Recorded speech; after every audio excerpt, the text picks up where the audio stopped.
So I hope I'm not going to disappoint you because the only thing that I know to do very well is how to tell a story. So let me tell you a story.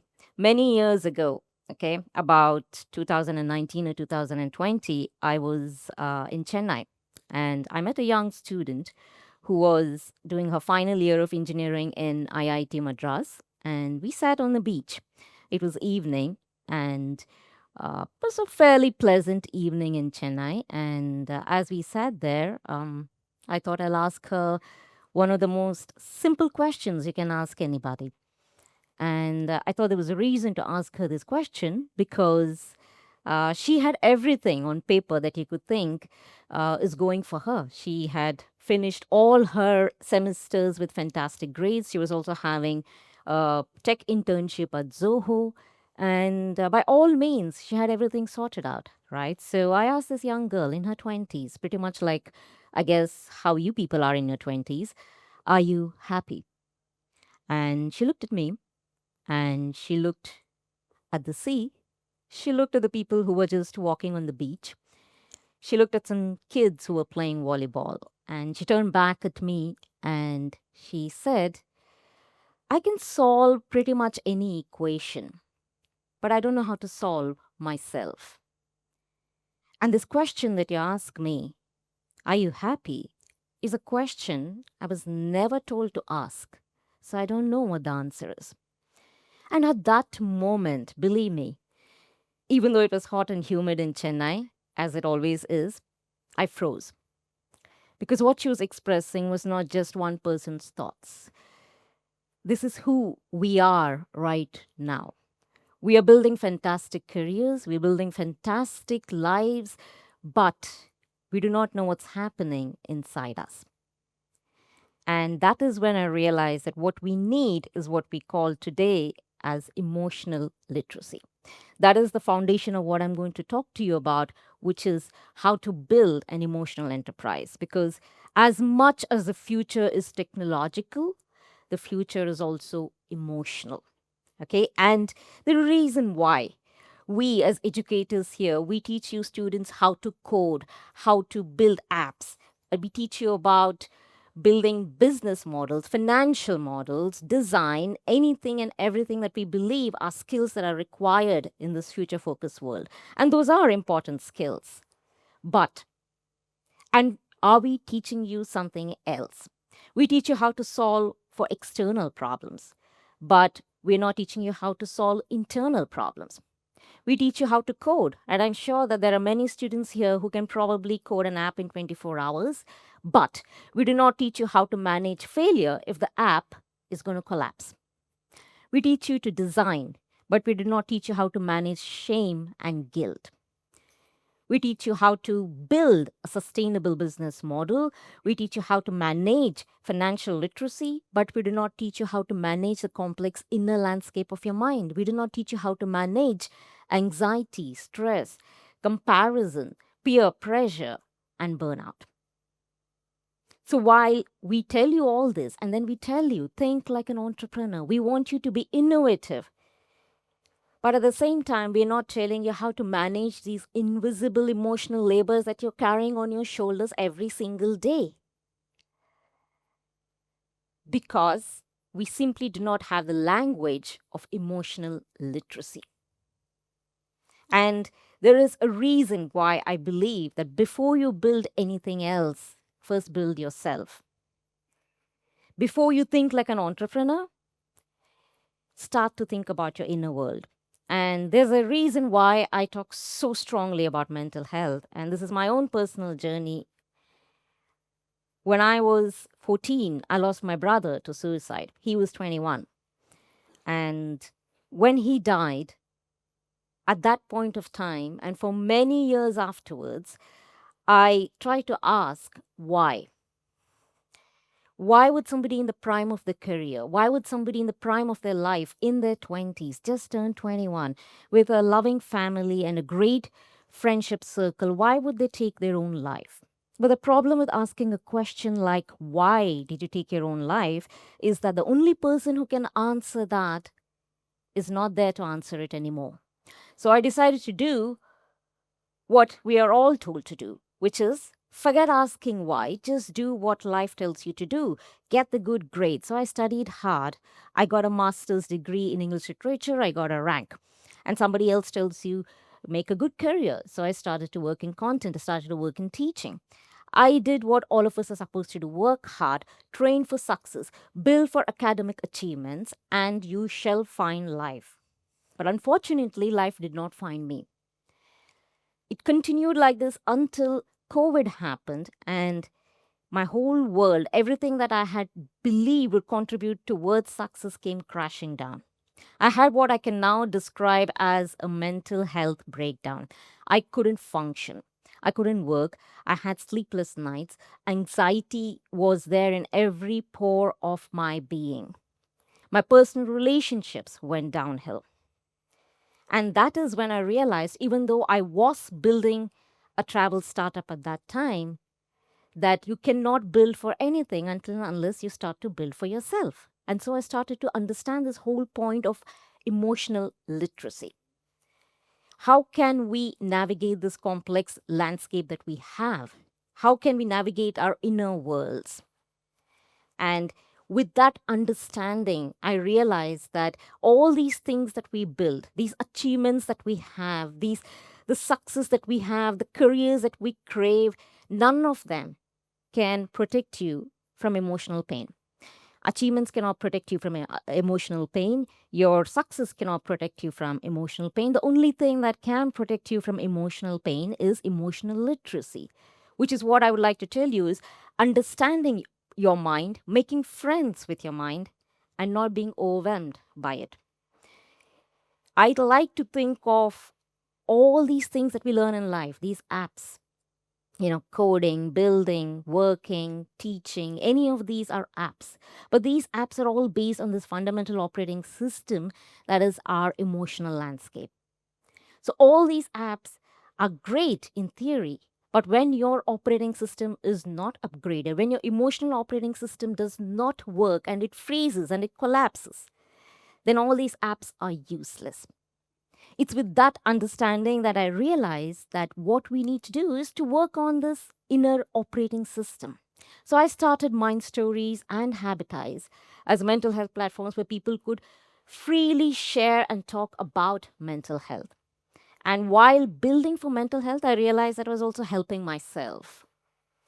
And there is a far greater reason than just helping myself because, sad as it is, this must be spoken about, and that is India has the highest rate of suicides in the world, right? And in fact, it's called often the suicide capital of the world. And the most startling thing for me is that almost 30% or almost one third of all suicides in India is in the age group of 18 to 30. That is probably the age group that you're in right now. Okay. And the youth in our country are dying not because of accidents, not because of illness. They're dying because of suicides. And almost 1 in 10 people in India die by suicide. And yet, hardly anybody receives mental health support. And it's not because they don't need mental health support. It's not because they don't ask for mental health support. It's because we are told not to talk about it. It's because we don't know where to go, what to do. How do we manage? Because nobody is teaching us how to manage our inner lives. We learn everything there is about getting on the stage, about how to hold a presentation, how to brief clients and build business models, but we are not taught how to deal with some of these very immediate stressors in our life. And there is a reason why the Future of Work report for 2030 said that almost 40% of all the jobs, skills, which we consider as useful right now, will be obsolete by 2030. And what will replace these job skills? Emotional awareness, empathy, kindness, and yes, emotional literacy. These are the top 10 skills that are believed to be most important by 2030. How well equipped are we for that? And whenever I started Mind Stories, we used to get a lot of emails or DMs as well. And believe me, not even one person writes to us telling us that, oh, I don't know how to code. Can you help me out? Or probably I don't know how to run the script. Can you just probably teach me how to? They write to us with questions like, I feel I'm a failure. They say that I don't know how to manage expectations of my parents. They say, I feel like every time I scroll on Instagram, somebody else is having a better life than me. They say, I feel dejected. They say, I feel lonely, even though I have 2,500 friends on Instagram or TikTok or wherever it is that you have a social media platform. They say that I'm lost. And then they say, I don't know what I'm doing in life anymore. When I read these emails, all I can say is we don't know either. But the one thing that I understood from these questions alone is that we can start. And we can start doing that by understanding and giving importance to what goes on inside us as well. So I built what I would like to share with you as a 3-step pillar framework. And it's pretty simple and not complicated. And I know that when I was a student, I also used to think that I can never remember anything. So I thought of a few people and I said, can I make this really simple? And I will ask you to repeat after me if you remember these. And these are the 3 pillars. And the first pillar that I understood can help us navigate our own emotional landscape is know your mind. What is to know your mind, right? The first step is to just understand that you have to make friends with your mind. Don't ignore it. Notice what triggers you. Observe what emotions you go through, and instead of shoving it besides, please try to bring it up, right? So know your mind. And secondly, steady your mind. Pause. Breathe. What is to pause? We often think that everything we go through in life needs a reaction. And I'm here to tell you that you don't have to. To pause is to recognize that there is a tiny gap between the stimulus and your response to it. And in that gap is your emotional maturity. So pause before you react, pause before you respond. Observe what your mind is telling you, observe what your emotions are telling you. Breathe. So important. And I ignored this for so long in my life because I thought, what meditation? Yeah, it's all hocus pocus. But breathing is fantastic. Even a few moments of ordinary meditation, breath work can help so much. And 3, ground yourself. I literally mean ground yourself. Whenever I feel really stressed out, there's one thing I love doing is to go lie down on the floor and look up at the ceiling. It sounds silly, but it actually is psychologically proven that any kind of grounding that we do, whether it's with our feet. So when we walk, we feel more relaxed. When we run, we feel relaxed. When we're sitting down or when we're lying down on the floor, we feel relaxed. So grounding enables you to just take some control over your spiraling mind. And the third part, and I'd like to say that this is probably the most important part, is please share your mind. What do I mean by that? I started off thinking that why should I talk about what I'm going through? Everybody else is going to think I'm so weak. But to share your mind is to understand that you are not alone and to connect with people because connection builds communities, whereas isolation brings loneliness. So connect with people, share what's going on in your life, share your thoughts, share your emotions, and trust people to accept those emotions. We are often told that to be vulnerable is a weakness, and I'm here to tell you that vulnerability is your superpower. It's not a weakness to talk about what's going on. In fact, it's the most healthy thing you can ever do in your life. So remember these three pillars of emotional literacy: know your mind, steady your mind, and finally, share your mind.